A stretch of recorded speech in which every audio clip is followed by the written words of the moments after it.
friends, followers, and members of the paranormal team. We're here tonight, 7 p.m. Well, almost 7 p.m.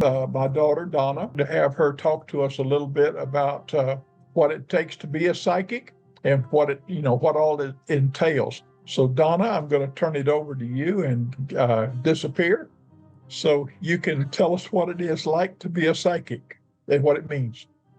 Well, let me tell you a little story about when I was a little girl.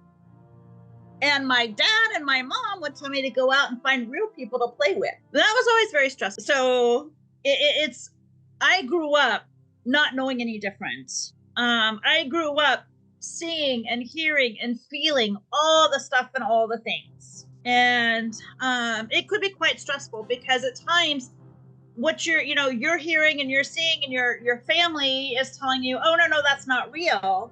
So then it causes you to kind of step back. Well, and you kind of stop talking about it. And then you see all kinds of therapists and psychologists and psychiatrists and medications and all kinds of fun things like that. And you know it's real, but you can't talk about it because everyone says you're crazy. Not a fun thing to grow up with. However, as you get older and then your parents get wiser, I guess, for lack of a better way to say it, or their eyes get opened, I guess, due to different experiences that they have, then they stop and it's like a light bulb goes off and it's like, hey, see, I'm not really crazy. These things really do happen. These things are real. And then it becomes not quite so stressful. But then you have these stressful-ish situations where you're in the store, like, say, Walmart, shopping with family, and someone starts talking to you.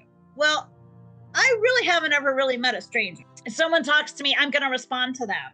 So I will end up in a conversation. Well, my mom and I ended up coming up with code words to let me know that I'm looking like a crazy person because I'm the only one that can see who I'm speaking with. And we used to watch the show Ghost Whisperer.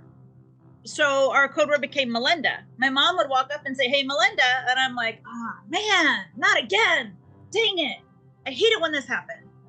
And if it was just a once or twice kind of thing, it wouldn't be a big deal. But it's like, it used to be all the time. Now I just ignore everybody, kind of, unless I'm like not really busy. And I try to remember to have a Bluetooth thing in my ear, or I'll pick up my phone and just put my phone in my ear like I'm having a conversation. And I tell them, hey, I'd love to continue talking with you. I'd love to continue, helping you. What is it that you need? Because 9 times out of 10, they have something they need to say. They want somebody to know, what happened to them or where they're at, or they're very confused. A lot of times they still don't even realize that they're freaking dead. And that can be traumatizing, not only for you, but for the ghost person who you're speaking to that has no idea they're dead. And they're confused. Why is nobody listening to me? Why can nobody hear me? And so you have to explain this. And of course, obviously, in the middle of Walmart or the middle of HEB is not a good place to do something like that. So we have a tendency to, hey, meet me at my office. And my office hours, you don't even have to tell them where the office is because they can find you. And my office hours are from 8 a.m. to 8:01 a.m. That doesn't sound like a long time at all. It sounds like, oh my gosh, that's only like 60 seconds. Well, they can get, as paranormal investigators, we know, a lot can be said in 60 seconds. So, I tell them to meet me in my office, and then we chat and have conversation, and then I help them to go where it is they need to go or deal with their issues or whatever, which is another reason why I wanted to become a therapist, because if I'm therapying the dead, I can therapy the living as well. So why not? It could be fun. But yeah, so how to do it, I can't tell you. I just know, like I said, I hear it, I see it, and I know. I see Gerald is here. Hi, Gerald. Hi, Danny.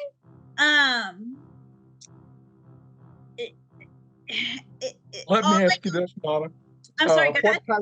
What type of tools does a psychic have, and what type of tools do they use? I don't use any tools. Well, I'm talking about gifts. Gifts? Okay. Well, hearing, you hear. So you use your hearing. I hear in real time. So when I'm on an investigation and say you and I are in a room together and you're asking questions, I'm hearing what they're saying as it's being recorded. Okay. and seeing, I see them, to me, they're as solid as you are. So I can't always tell the difference. So I'll ask sometimes, I mean, I will ask, do you see that person standing there? And I've done that to my mom. I've done it to friends several times. I think I've even done it to Gerald. Hey, can you see that guy standing there? He looks like da da da da da. No, Donna, I don't see that one. I'm like, okay, great. All right, I'm going to ignore this guy and move on for right now. You know, move along. And feelings, it's just, sometimes it's a tingle, and I know that doesn't make much sense. Sometimes it's a shiver. Well, what I'm saying is that a lot of psychics have different things. Now, what you're talking about specifically is clairaudience, where Yeah. you hear things beyond the realm of normal hearing, Yeah. like voices or spirits of the dead, or even from the future for that matter. That is true too. But Yeah, with the timelines. what I am asking also is that there are some other gifts that some psychics have, like telepathy, that can communicate by thoughts and feelings without ever having to talk. So I'm wondering, do you have a full package, or are you just I partially gifted? I do telepathy. I do hear things, and I'll ask, you know, hey, did you hear that? Or is that just me? Did you hear that? And there have been instances where I've heard things, but there was nothing on audio, any kind of audio recording, but I heard it. And so I have to ask myself, okay, how did I feel when I heard this? Is this something that am I making this up, or did I really hear this? And so I will ask questions. Okay, did you say, you know, XYZ to me? Yes, I did. Okay, did I hear this correctly? And I'll rephrase. And so that so they have to repeat to me what they said. I'll rephrase it different ways, so they have to repeat it to me, so I know that yes, I did indeed hear what I thought I heard, if that makes sense. Sure. It's a good communication skill, period, because you should always, you know, before you answer, repeat the question back to the person, so that you make sure you understood what they asked, so you answer the question instead of going off on a tear somewhere else. Right. But when you're talking with people, a lot of times that's the proper way to, you know, communicate properly. Sure. But yeah, that's all the tools I have. And I don't use them as much as I used to. What about psychometry? Can you pick up an object and gain information about a person or by touching it? I can. I can also, I've gotten to where I don't touch people very much anymore, because when I touch people, I get flashes, and it's like, the flashes, they're like pictures, or sometimes they're like little movies, and I can see their past, what they've done, but I can also feel the emotion attached to that past.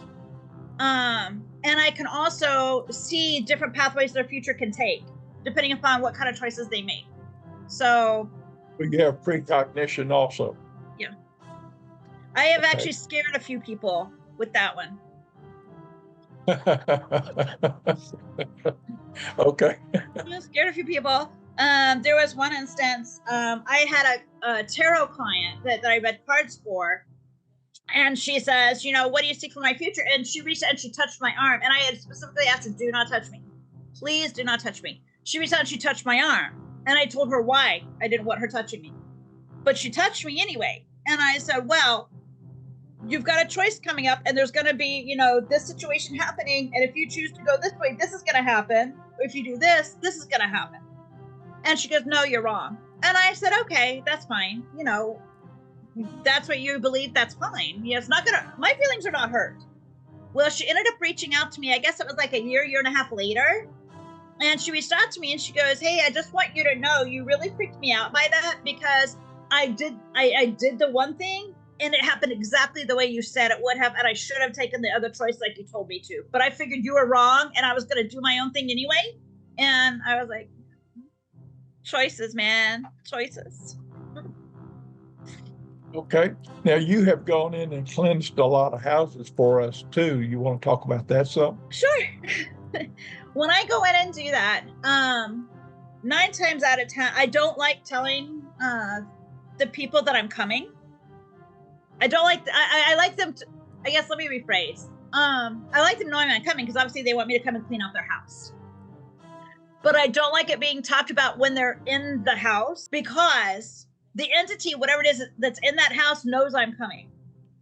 So then what happens to me is I end up being late for what, because my GPS messes up. I end up on the wrong side of town. I end up in another city that's wrong.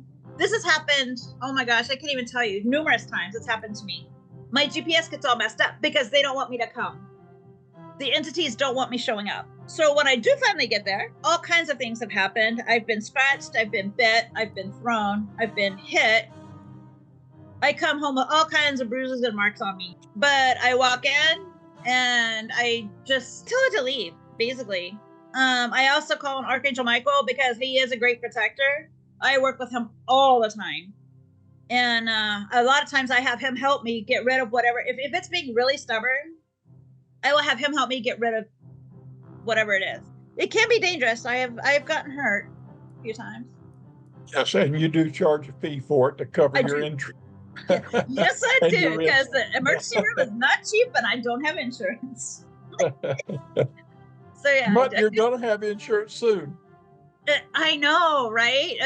But I have to pay like 25% of the bill for doctors and ER, and it's like 25%. And I'm like, I don't have that, so we're still gonna have to cover that.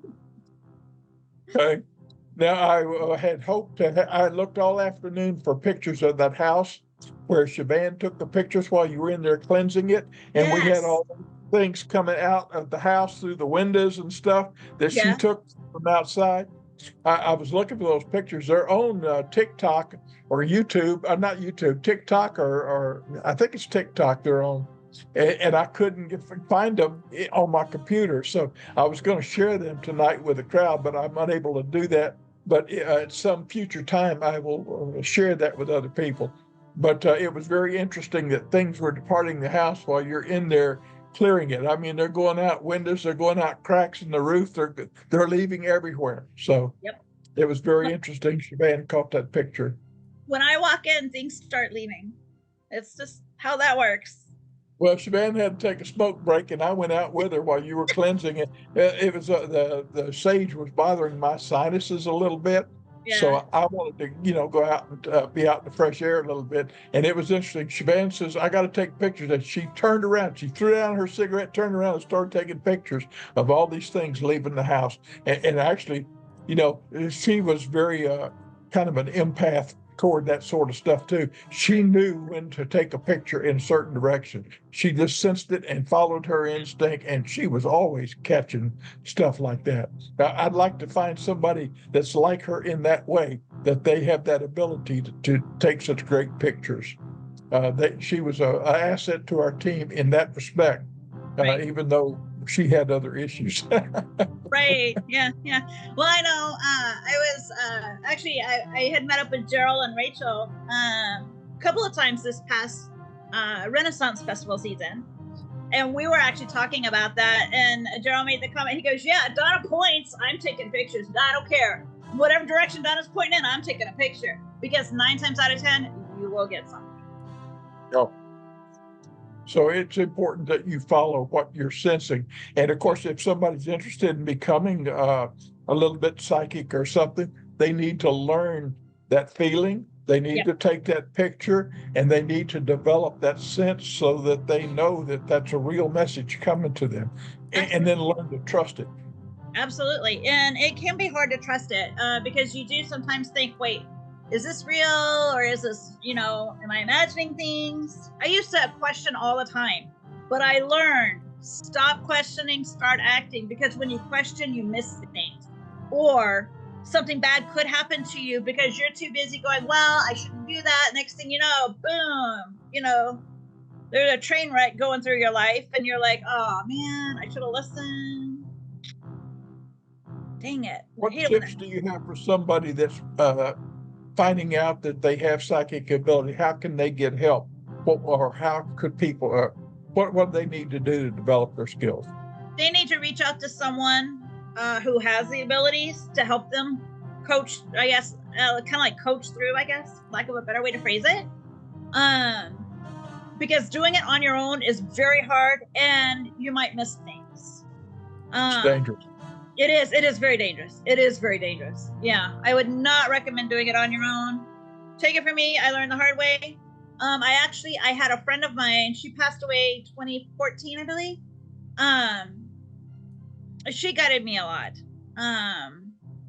And anytime I had questions, I would call her and I'd be like, hey, this is happening, da da da da da. And she'd be like, baby girl, trust your gut. What is your gut telling you? Well, my gut is saying this, but my head is saying, don't listen to your head. Always listen to your gut instinct. Your gut will not lead you wrong. Your head's going to lead you all kinds of astray, but your gut will never lead you wrong. Always follow your gut. If someone were seeking somebody to mentor them, how would they go about it? Who should they be? Where should they find this person? Reach out to your local paranormal investigative team. They're going to have someone on staff. If they don't, they're going to know someone. Honestly. Okay. Yeah. They're paranormal, because the people in the paranormal community, they know people. People know people. Okay. And they can Bubba help had a question in chat and wants to know, is it a gift that you have, and who gives you the gift? And why do some people have it and some not? I'm assuming my gifts came from God. I was born that way. I don't know how to answer the rest of that question. Well, I'll throw something out there to try to help you out there, Donna. Okay. I think everybody has it to some degree, that sure. Some people stifle it, and they stifle it to the point where nothing can happen. They have to step back a little bit, open up a little bit, and start to feel those senses coming through and start to trust it a little bit, and then things happen for them. Yeah. So, and actually at one point I was really kind of good at it, and I turned it off because it got to be so much pressure on me, and I haven't been able to turn it back on. I turned mine off. Sorry, I did. Yeah, I turned mine off for a while. I stopped hearing, but lately it's, for me, it's not optional. I wish it was. I wish I could turn it off. But as you and I talked earlier Friday, when we were talking Friday about the things that I've been having happen here at the apartment, I'm hearing a lot more, and I want to say I got yelled at for turning it off, because people need help. They may not be living, but they're still people. They still need help. So, and you just have to go with it. You have to listen to your instinct. You have to listen to your guts. And even if you don't want it, there's, for example, my daughter has the gift also. She didn't want it. She's like, I don't want it. I don't want to listen. I don't want to hear. I don't want to do it. And she ignored it and turned it off. And now she's like, just years ago. And now she's like, Mom, sometimes I kind of want to, but I don't want to do it all the time. And I'm like, honey, there's not an off button. There is no volume button. There's not an off and on switch. That's not how it works. It's either you're committed or you're not. And for some people, it's not optional. We don't get to turn it off. They won't let us. Fun times. Okay. Does anybody else have any questions they would like to ask of Donna?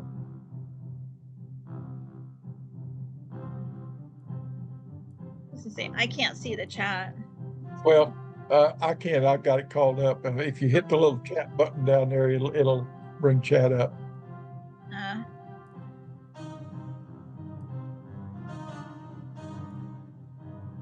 You had the participants open because you saw Danny and you saw Gerald. So. Yeah, I saw Danny and Gerald. Yeah, I saw them on the thing. Okay, Danny says she's just listening. Yeah, I don't see anything in the chat. My chat's blank.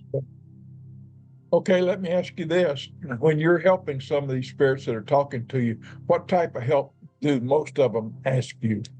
Most of them ask help for moving forward or moving on. Because for some reason, when it was time for them to pass on, they chose not to. They chose to stay because they had unfinished business. And I know it sounds like so freaking cliche, but it's true. They had things that they weren't ready yet, or they didn't realize that they were dead. So they missed that window of opportunity, for lack of a better way to put it, and they don't know how to find their door or window, whatever. They don't know how to find the way to proceed forward. So I help them do that, and that can be, sometimes it can be a long and involved process. Sometimes it can take mere moments. It just depends on the individual and the drama that they had going on at their time of death. The same thing is true when you cleanse a house.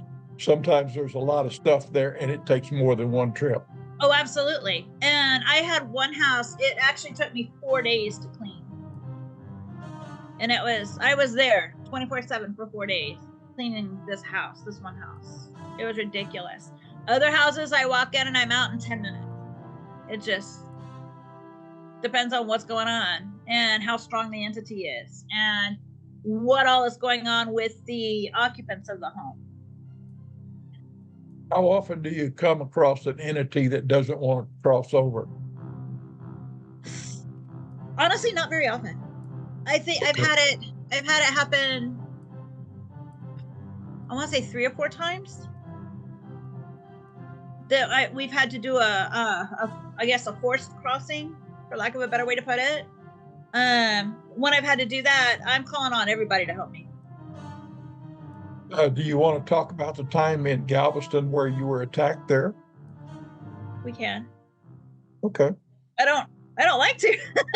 I don't like to talk about that very much. It's quite a few years back, but how much of it do you remember?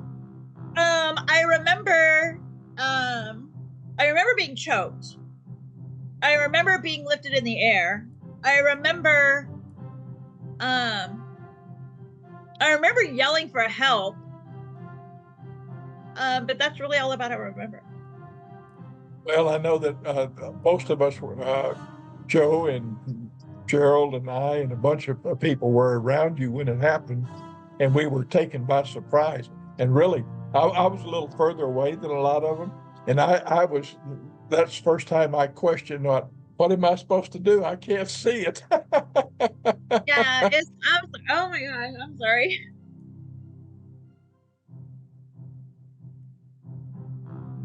That was a traumatic time for me. I have had, and I had stuff happen to me when we were at Black Swan Inn also. I got punched in the stomach by a demonic entity at Black Swan when we were in San Antonio.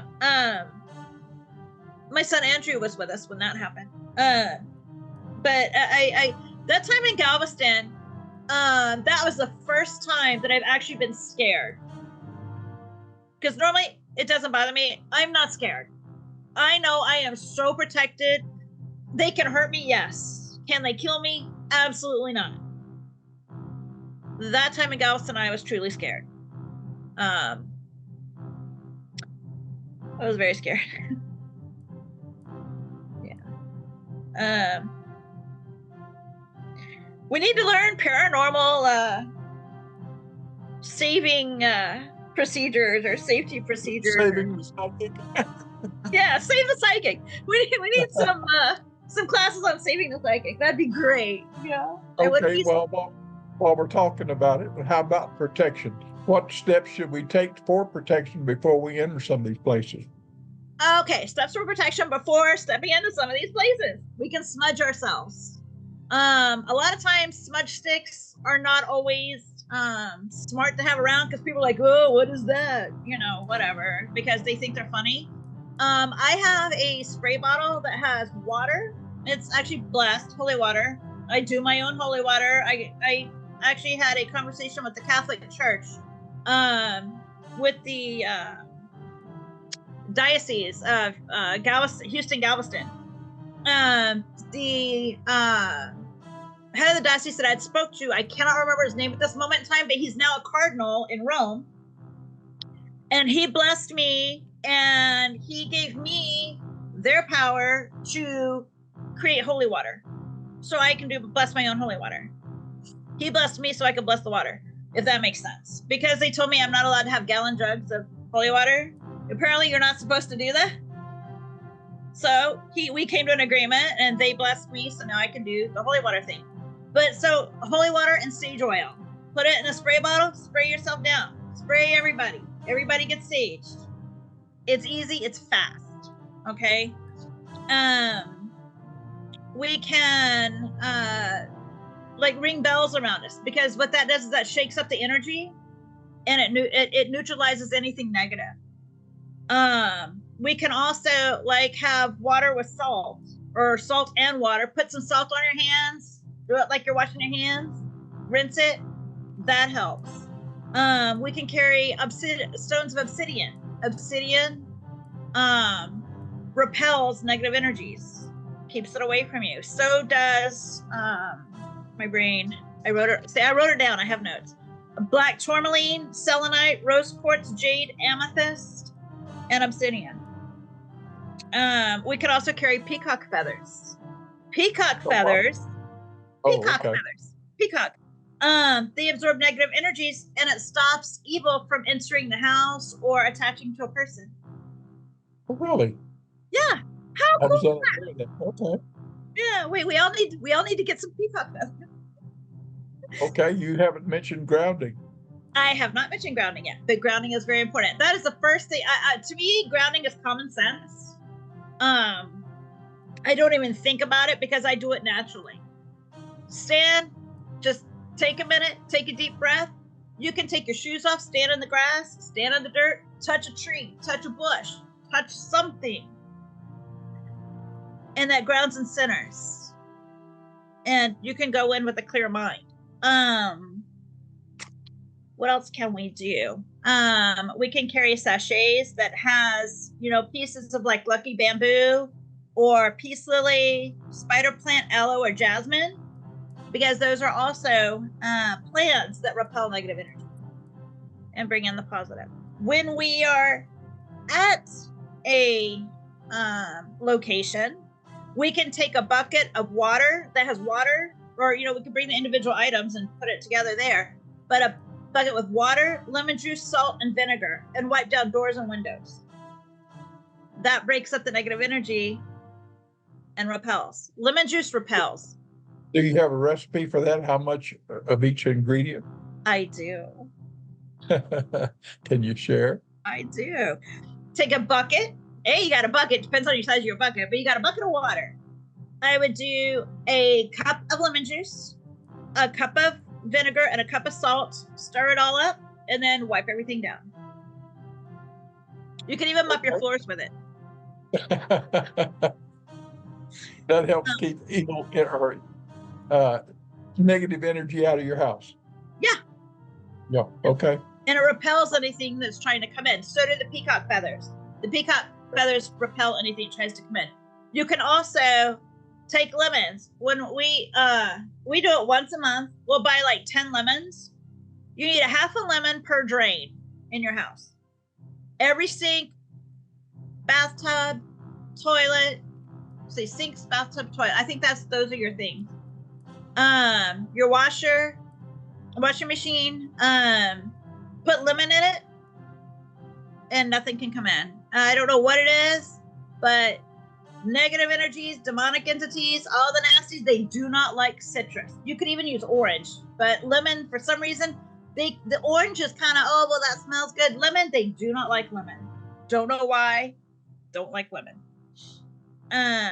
You can smudge. You can use sage water, bells, wind chimes. When you get home, you can take a saltwater bath. If you don't take baths and you prefer showers, put some salt on the shower floor. Stand on it. Not only will that ground you, but it will remove anything that could have attached itself to you. I just say sage yourself before and after, personally. That way you're covered. When you leave, you can tell your client, get like a small dish. The dish can either needs to be glass or metal. And put salt in the dish. Put one in every single corner of every room. Leave it for 48 hours. Then vacuum it up. Vacuum everything up. Throw away the vacuum bag outside of your house. You don't want it inside the house because you're taking all that out. Because the salt absorbs negative energies. Throw it out. Also, sunlight and fresh air. When you're mentioning the salt, you have used salt a number of times, sea salt, to go around the outside of the house, the perimeter of the house, to keep evil energy out too. Yep, absolutely. I put it outside I do it about, I haven't done it in a while. I need to again. I made black salt, and I put black salt around my perimeter. Inside out. Why black salt? Because it's very protective. It's got rosemary. It's got, I don't remember what all I have in there.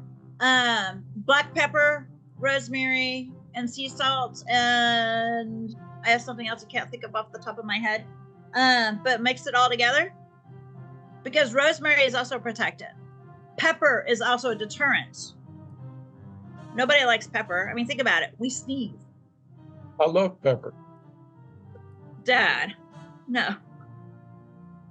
It's a deterrent. Okay, we're gonna use it for a deterrent. But yeah, and I put it outside every door, every window. Even though I'm on the second floor, I'll throw it out. I don't care. I will put it everywhere. But yeah. Black salt, the black salt, then you make yourself. Yeah.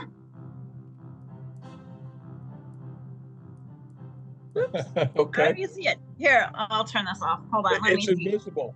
It's invisible black salt. See, it's so good. You can't see it. Let me see. Hold on. Let me do it this way. Okay. Oh, come on. Oh my gosh, you gotta be kidding me. Okay, I believe you. Turn it off. Okay, there. See, that's my black salt. Yeah, okay. Yeah. Uh-huh. But yeah. And you take the rosemary, and I would recommend not doing it inside your house, because it stinks really bad. And you put it in a pan, and you burn your herbs. Basically, you burn the herbs. Okay. And that makes them black, and then you mix it all in with your salt, and there you go.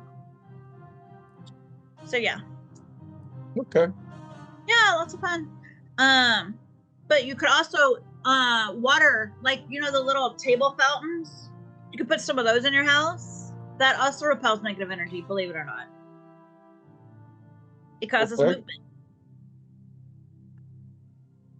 Removing broken items and clutter.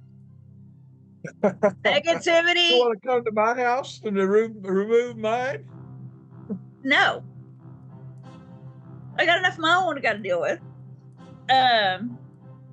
But I don't have broken items. Maybe I do. I don't know. Anyway, we're just like wall to wall everything. We're in such a small space, and there's 3 of us here. But you want to remove broken items and clutter, because negative energies, demonic stuffs, big nasties, they love that stuff. And as it accumulates, what happens? The house gets darker. You get depressed. You get sad. You don't want to do anything. Getting rid of it gets rid of all that stuff. And like I said, sprayed sage oil. I love sage oil. With my water, I love spraying that stuff. It smells good, and it gets rid of all the negative energies. Light candles. I mean, everybody has enough candles. Who doesn't have enough candles? If not, contact your local witch and have her make you some. Okay, we have a question in chat from Bubba, and I can't quite understand his question. So, Bubba, if you'll unmute yourself and come on and ask your question, we'll get it answered for you. Donna, Bubba Haley. I was wondering if, so can you foresee the future? That's a tricky one. Sometimes, yes, I can see the different paths that it can take. And I know it sounds like a non-answer, but it is an answer. I can see different directions and different paths. So yes, no, maybe. Did that answer you? All right, so that's a good answer. D, all the above. Yeah, there you go. So the people that don't want to cross over, so the people that don't want to cross over, are they part of the near-death experience? Do they cross over whether they like it or not because God has called them home? What does it mean that they just are in limbo and they haven't died spiritually? No, Or is that the near-death experience to where they see stuff and then come back? Or what does that mean, not crossing over and there's people that are just wandering around? okay. So what that means is that there's someone who has died and has chosen not to go to, whatever their belief system is. If they believe in heaven and hell, they haven't crossed to heaven, they're not in heaven, then maybe they're scared they're going to end up in hell. So they're kind of in this limbo state. They're scared, or maybe they're afraid to cross over because they don't know what's there. Okay. What is there? They don't know. So they're too scared to go. So they're just going to hang on here. It could be those, the ones that I've dealt with. A couple of them have had, one of them that absolutely did not want to go was because he was someone who had caused a lot of harm to a lot of people. Really, really, really bad guy. And he knew exactly where he was going. He knew exactly what was going to happen to him. And he didn't want any part of it. So he was choosing to try and stay here. Well, he was trying to come after me because I was helping other people. And it was one of those real fun attack things that happens every now and then.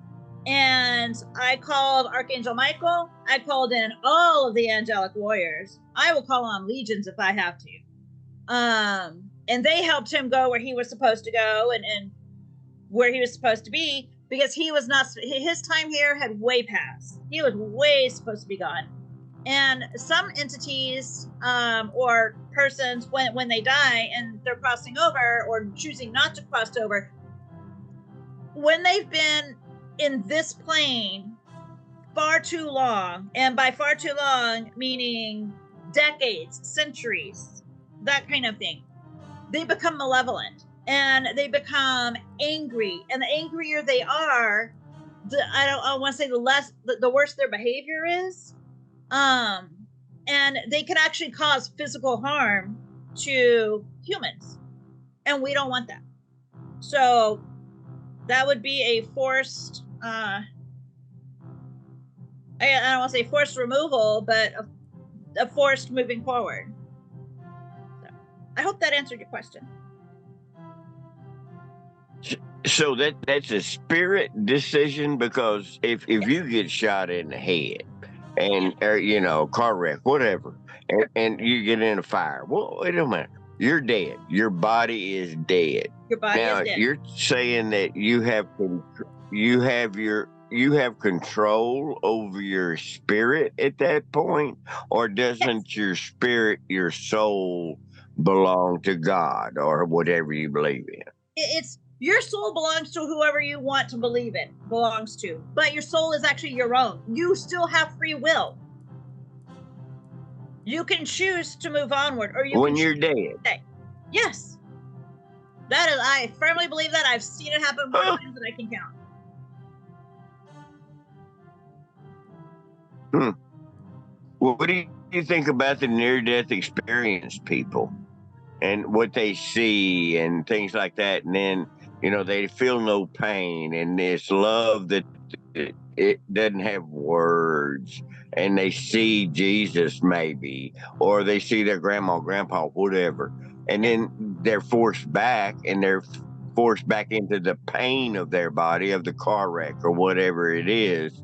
And they just learn from that. What was the purpose of that? And so how do you explain the near-death experience?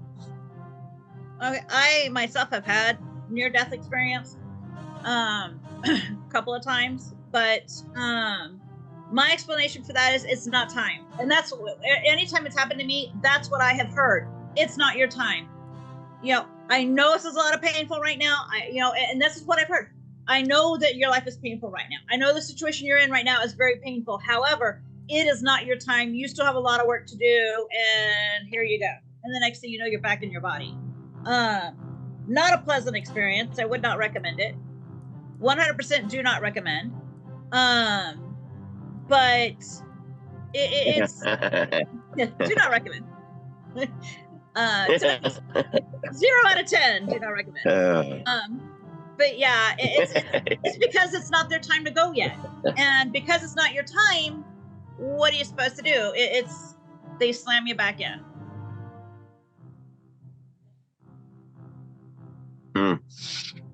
Interesting. All right. Fun times. Any other questions? It almost sounds scary at one point. And you said you could turn it off or turn it on by, incense or stuff like that. Well, again, how do people get it? How do you turn it off? How come some do and some don't? Even if you're open, I'm open to, whatever God brings. It's up to him, Right. and I'll just hope I endure it. I'm sure I will, because he never gives you anything you can't handle. But at the same time, that don't mean we want it. Oh yeah, for So, sure. how do you turn it on, turn it off? And, how come some have it, some don't? I know John said it was, being open. Okay. I think I'm open, but I don't want nothing scary off into my business. I don't. Yes. I don't want anything to do with evil. I don't even want to talk about it. Right. But so how does that happen? Okay, so there is no on and off switch. You can't turn it on, turn it off. That's in my experience. Okay, from my experience, that is not how it works.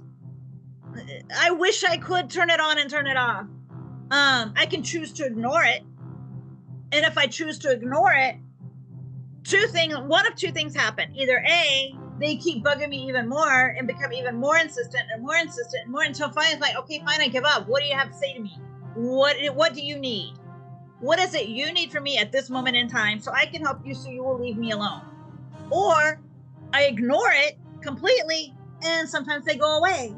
And they can go away for maybe, a couple of days, a couple of weeks, months, years.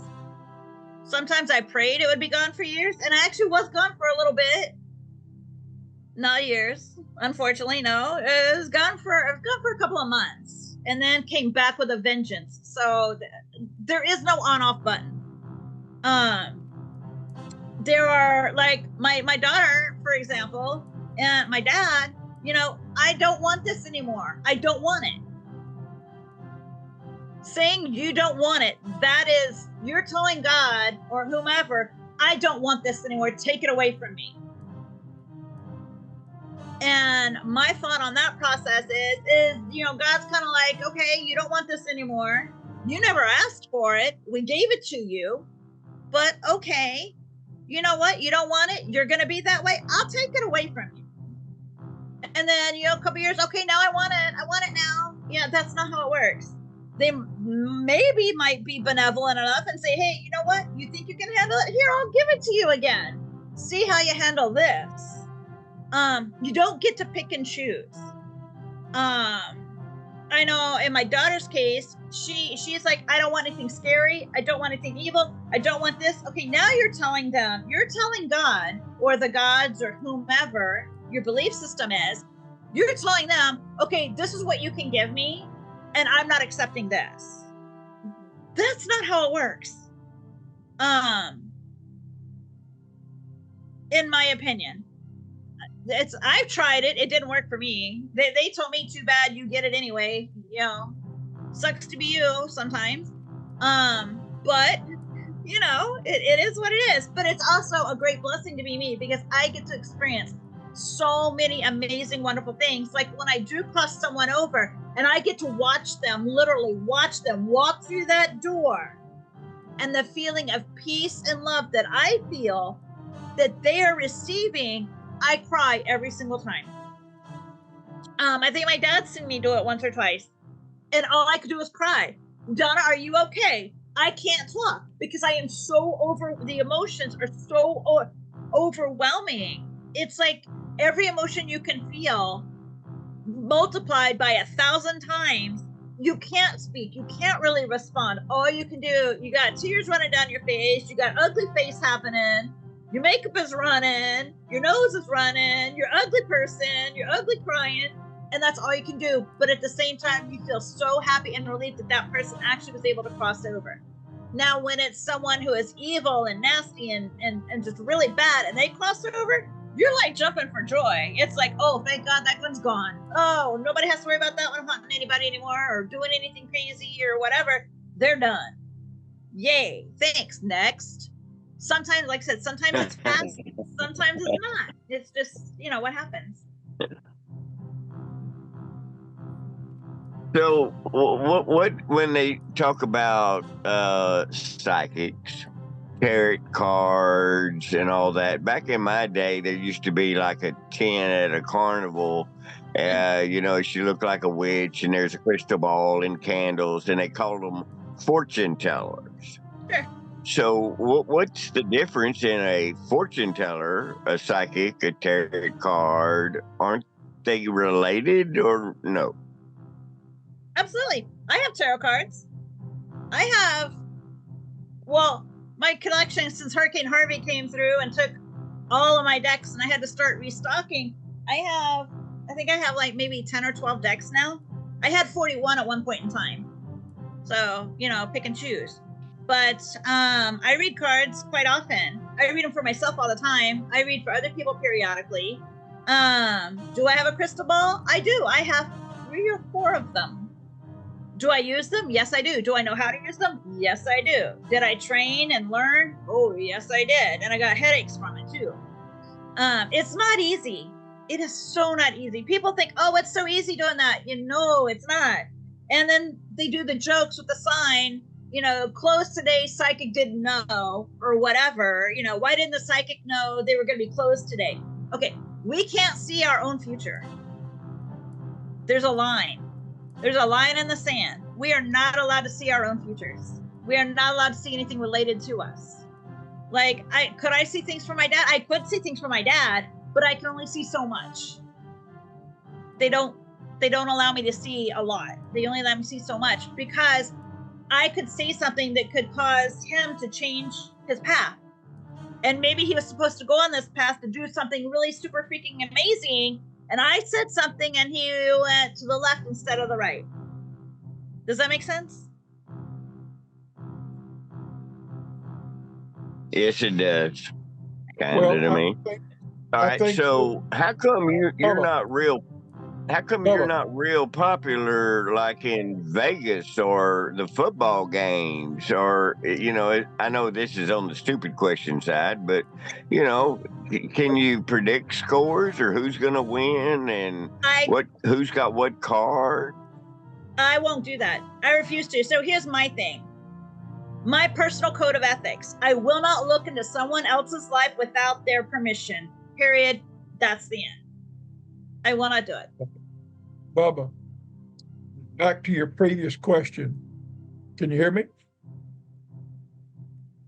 Can you all hear me? Yes. Yeah, I can hear you. But in Bubba's previous question, I think part of it was that some of these people at carnivals and stuff are fake. There's a difference between a fake person and a real person that's a real psychic. So some are entertainers and they do it for entertainment. Well, almost all of them say it's for entertainment, period, just to cover their butts. Yeah, that's a legal thing. You have to do that. Yeah.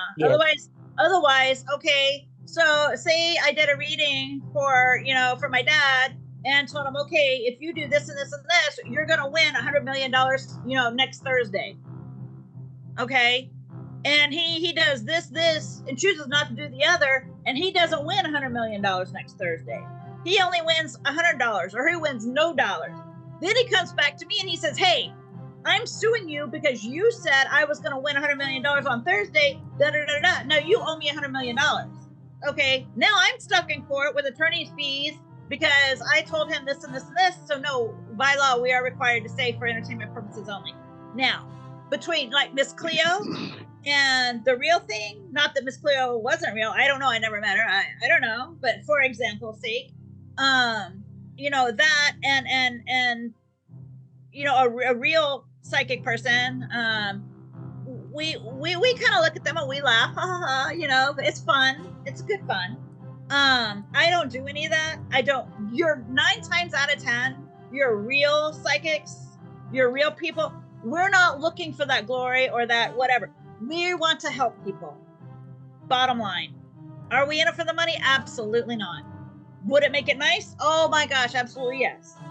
But no, that brings us to the point where you have to decide for yourself, Bubba, are they real or are they, fake? And if they're fake, they're just after the money. They want to fleece you for some money, and that's all they're after is a quick paycheck. Somebody that is real, you have to work with some of these psychics for a while to find out whether they're really real or not. And then after you have confidence in them and that their predictions or what they've told you has proved accurate time after time after time, then you can say that that's a real psychic. I have a number of psychics I've worked with. Some are really super terrific, some not so good. So, and some I don't use at all, and some were totally fake. We got in trouble with one that was a fake. She caused us all kinds of troubles. Yes, she did. Yes, she did. Well, how do you tell the difference? Like, for example, we came from to Galveston, went over the causeway, and on Broadway on the right, there's a big sign on a house that says psychic. All right. How does just the normal everyday public, know the difference? And, maybe they really have a burden. They have a question, or, maybe they want to know a score of a football game. I'm sure that's happened.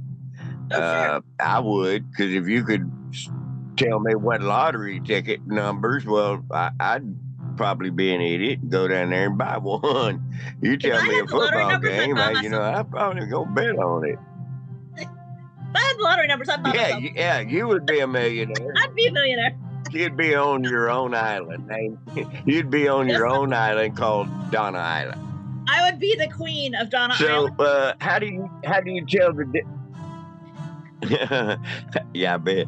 So how do you tell the difference, or how does the normal person see if somebody's just wanting $10, $20, and somebody wanting $1,000? How do you tell the difference in real and fake? Okay, so to answer that question, first of all, I charge $65 for my readings. Do I use cards? Not always, no. When I use cards, I use them after I've already given my reading, and 9 times out of 10, every single card that I pull validates what I've already said. That's how I read. Fake readers, okay, $10, $20, come in, we'll do a reading, do that. Okay, now you have a really dark cloud over your life in this in area of finances. I need to light a candle and do a spell for you to fix this, and it's going to cost you $749. That's a fake. Sorry. If I got to pay $749 for a candle and a spell to get this dark cloud over my head, yeah, no. I can go to Dollar Tree, spend $1.25, buy my own freaking candle, and do my own spell work for free. No, your fake ones are always going to ask for more money. There's always a dark cloud, and they always have to do a spell, and it's always going to be a lot of money for them to light a candle for you. I can light a candle for free at my house. Sorry, but yeah, I didn't think that really anybody could.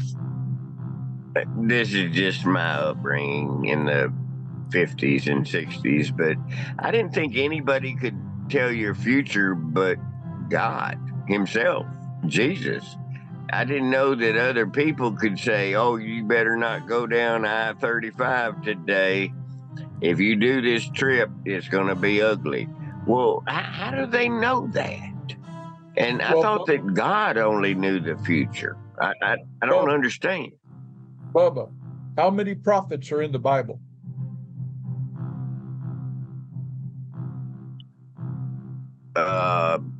I have no answer on the top of my head. I defer to Donna.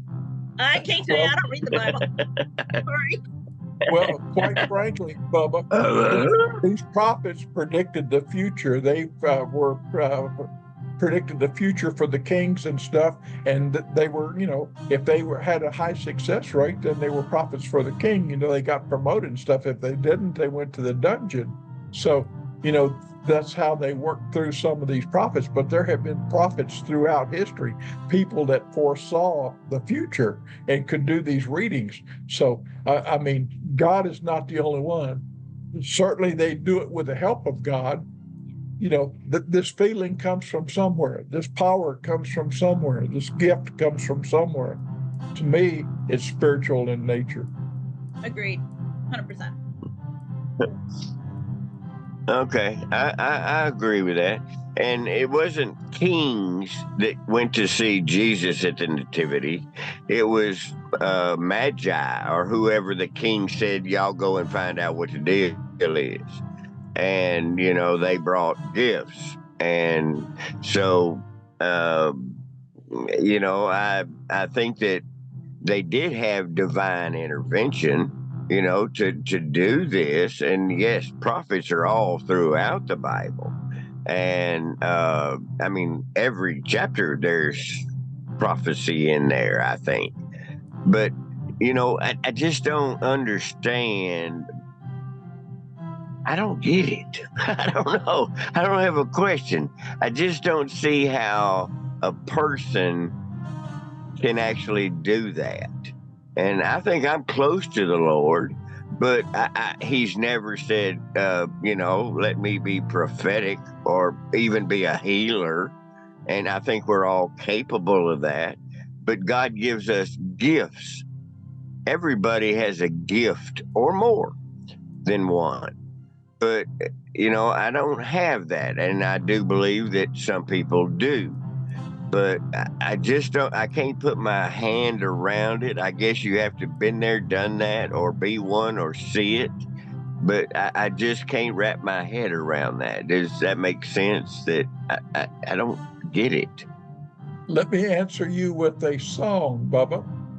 You can't imagine. Uh-oh. There you go. I can't even imagine. Yeah. It's in trying. That is true. What?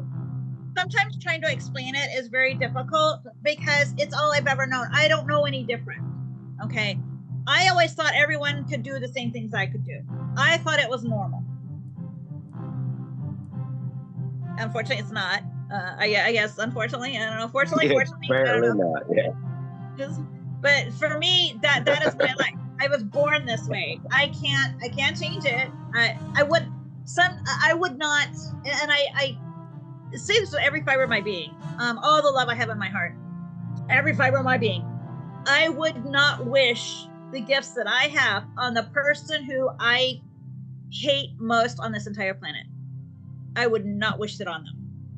I would wish a lot of things on them, but I would not wish this on them. With that, I'm going to land the plane. We are at 7:59, which is 1 hour. So